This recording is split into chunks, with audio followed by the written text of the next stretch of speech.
Yun mga tol, may bago tayong gear, bike gear. Ayan, Flextail 120 PSI. Ayan. So nabili ko to sa Facebook. Madalas siyang lumalabas eh. So tingin ko sikat na sikat. Tapos tinignan ko naman yung mga review niya, magaganda naman. So ayan, meron na tayo. Buksan na natin.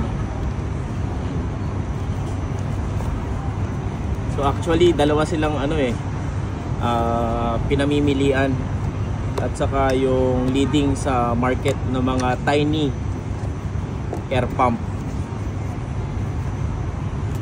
Yung una ata yung Cyclo Plus, tapos itong sumunod Flextail. So yan siya. Okay naman yung ano niya, plastic na matigas. Ayan. Tingnan natin kung ano yung mga nasa loob. Ayan. Lilinya ko na lang ha.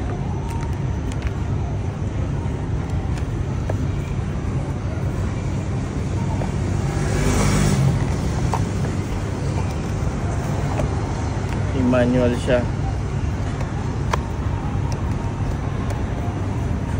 Tapos charging port niya is USB-C. Ayan, so may kasama. Tapos meron din siyang, ito siguro pag naulan, ayan, ziplock. Ano pa ba yan? Ayan. So napanood ko sa video ng mga ibang na naglabas na rin ito. Sundan niya na lang yung manual. Convertible siya. Kung ang tube bulb nyo is Schrader or Presta, ayan, meron siyang mga kasama. Tapos yan, para sa bola, mga ball natin na inflate. Tapos yan, charging cable nya. Tapos ito siguro yung mga components para ma-convert natin to Schrader into Presta. Tapos napanood ko, kapag binobombahan mo pala ng direct, pwede siyang direct, kaso umiinit masyado. So para ma-protect to, gagamit na lang tayo ng hose. Ayan. So ito rin, pwede mo rin siyang convert. So itong hose na to, yan, kita nyo, pang Schrader yan. Kabit lang natin dito.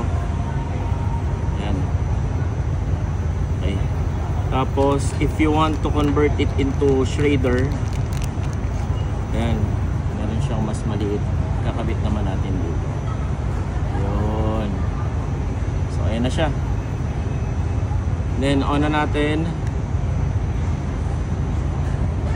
Ayan, kita nyo 45 PSI. So dito sa side, minus plus, maisaset natin yung settings kung anong gusto nyong pressure. Ayan, pwedeng taasan 46, 48 to 50. Maximum nya 120 PSI. Ayan, nakalagay sa kahon. So papakita ko sa inyo, mag-inflate tayo ng isang ano namin, bike. Lagyan ko ng 25. Auto stop din siya kapag ka na-reach ninyo yung ano, pressure na, desired pressure na sinet nyo. Testingin natin ha. Ayan, bali na ikabit ko na lahat. Nakapapansin nyo 3 bar.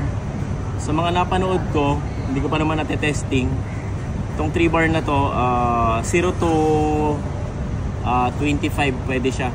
Doon sa iba 0 to 80 eh. So ngayon tetestingin natin. So para ma-set nyo siya sa PSI o bar, pagsabayin nyo lang yung plus minus. Ayan yung nasa side. So ngayon currently is PSI. Pagka pinush nyo to sabay, magiging bar siya. Ayan, kita nyo na. So balik ulit tayo ng PSI. Ayan. So punta tayo sa bike. Inflate natin. Pakita ko lang sa inyo.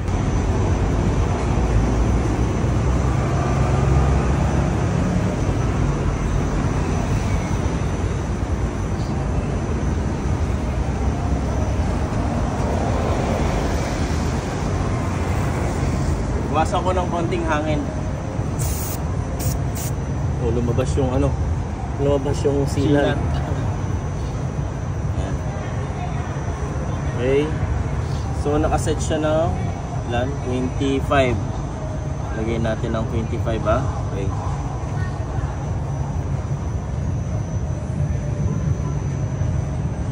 hindi pa nakita yung indication.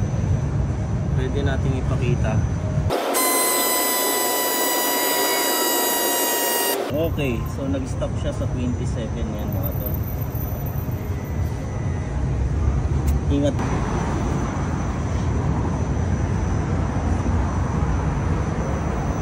Secure nyo lang na maigi yung valve para hindi maglilik yung hangin. Yan.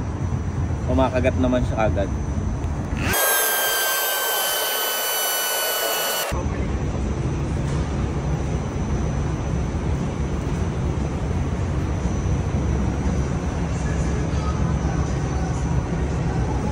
Diba mga tol, minimalist, ganda.